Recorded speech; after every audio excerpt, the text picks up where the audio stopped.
Beneath the smooth green mat of duckweed covering the ponds in northwest England, an evil water witch is said to lie in wait, keeping an eye out for her next victim.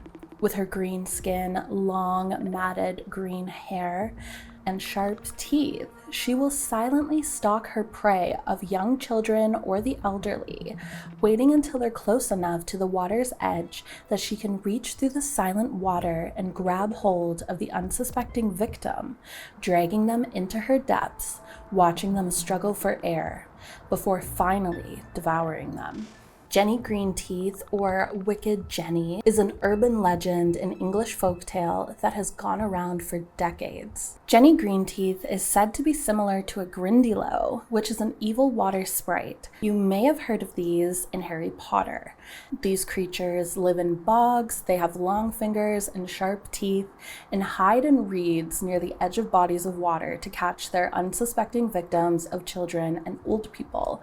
Jenny Greenteeth is also used sometimes to describe the duckweed that forms on the pond's surface, which can often make it dangerous for children who may mistake it for the continuation of solid land, when it's actually a floating plant on the water, as it can often be very close to surrounding pathways. The legend of Jenny Greenteeth was most likely cooked up as a way to discourage children from playing or walking near duckweed-covered ponds, saying that if children went too close to these bodies of water, that Jenny would come and catch them. People have also said they've heard this legend in relation to brushing their teeth as a child, where if they didn't brush often enough, well, what do you expect? Jenny would come and find them. And they made up, honestly, a very frightening creature to scare these kids because, as I said at the beginning, Jenny Greenteeth is described as having green skin, long matted hair, sharp teeth, long green fingers with long nails, and very big eyes. Though some say that Jenny has no form at all because she's never actually appeared past the surface of the water. Other mentions of Jenny Greenteeth have her perched high in the upper branches of trees at night,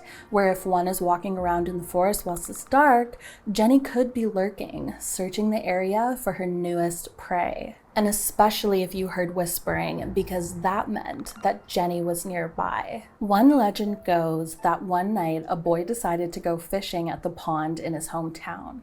He took his fishing pole and scanned the water, looking for ripples across the surface to give a hint that the fish were nearby. But it wasn't fish that his eyes came across.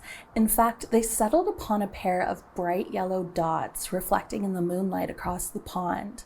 The boy walked around the edge of the pond, trying to figure out what these lights could be, but wasn't able to. He thought it was strange, however, that whatever these objects were continued to face him no matter which direction he went.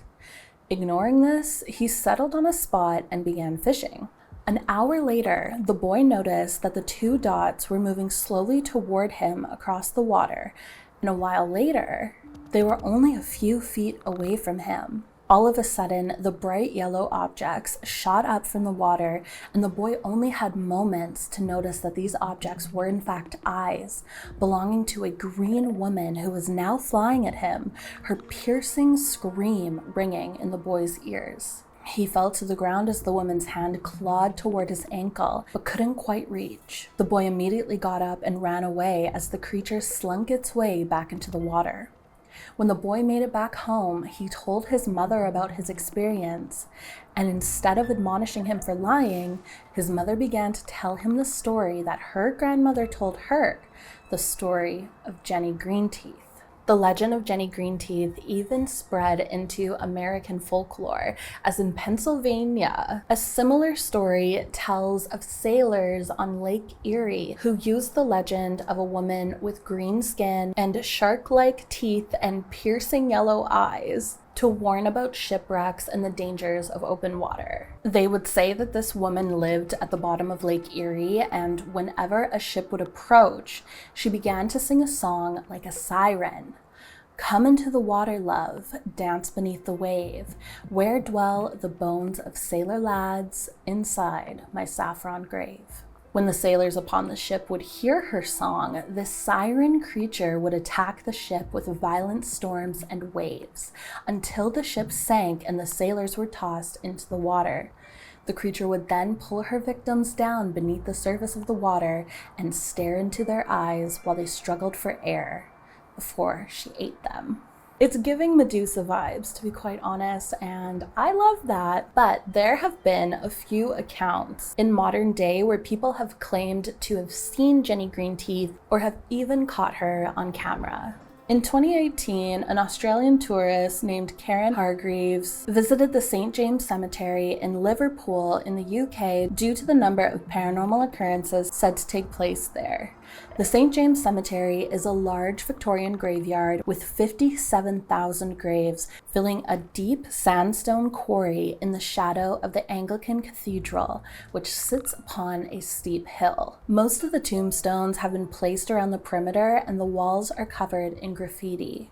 Some archways are filled with bricks, other spots have Masonic symbols, and there's even an empty area guarded by a locked gate. It looks creepy enough during the day, but at night it gets even scarier. The long tunnel lined with tombstones is said to be haunted by everything from vampires to pirates to ghosts, and is the site of many paranormal investigations. So Karen Hargreaves took a photo of a tombstone while she was at the cemetery, and it's believed that this may be depicting Jenny Greenteeth. The image shows a tombstone sitting in front of a large amount of overgrown bushes and plants, and walking into these leaves looks like a long-haired figure. Karen said that that figure was not there when she took the picture, and people commented thinking it must be Jenny Greenteeth. They said as well that the area of the cemetery where she took that picture was so impassable with the amount of overgrowth, and there were stinging nettles and ivy and everything in that area, so it didn't make sense that anybody would really be walking through it. In addition to that, a local writer in the area named Tom Slemen wrote that the site of the St. James Cemetery had been used in the past by Wiccans in the area, perhaps drawn there by the supposed healing properties of the only freshwater spring in the area being located there. Within this legend, it was said that in the early 20th century, workers were digging in the St. James Cemetery when they discovered a large wooden statue buried deep beneath the ground, close to where the freshwater spring was located. They set forth to remove the statue, and once unearthed, it was revealed to be the statue of a woman in a long green dress with her arms outstretched, looking as though she was inviting you in. The base of the statue had what were described as Wiccan symbols, which when deciphered apparently spelt out Jenna, which I don't know what those symbols would have been. As someone who has practiced Wicca in the past, runes maybe, I don't know. Apparently the statue has disappeared since then, but supposedly there were pictures taken to prove that the statue did in fact exist. The writer, Tom Slemen, believes that this was the statue of Jenna Green, who is a witch from Lancashire who was banished from her coven for using black magic, and has since been said to be seen roaming the riverbanks and streams in that area. And it's really not a far cry from the name Jenna Green to Jenny Greenteeth, so that connection has been made by some. Jenny Greenteeth has since made a number of appearances in pop culture. She was the subject of a poem by Joel Hayward called The Welsh Maiden in 2003. She's been in Discworld novels by Terry Pratchett, and has shown up in TV and movies and in Dungeons and Dragons. I found an article showcasing some of the really cool art that people have done inspired by Jenny Greenteeth. For something with not a lot of information about its urban legend, there is a ton of art inspired by her. Whether or not the urban legend of Jenny Greenteeth is one that people have actually borne witness to, it obviously remains a good idea to warn people of the dangers of water, especially when stuff like duckweed and algae is growing on it, and it can look a lot like the continuation of grass. I grew up in a very, very small town within a valley that had a number of small ponds and lakes and just a ton of bodies of water. And at times the growth on there could be quite prevalent to the point where it was just covered in green. So that can look pretty disconcerting, not knowing where the vegetation ends and the water begins when there's that substance covering the surface of it in its own like watery form of camouflage. But that's often why urban legends like these are made in the first place, to discourage certain actions and thus prevent any harm. The St. James Cemetery connection I find very interesting, but there really are so few accounts on Jenny Greenteeth that it's hard to get a lot of information about her. But if there's a witchy urban legend, you know I want to talk about it.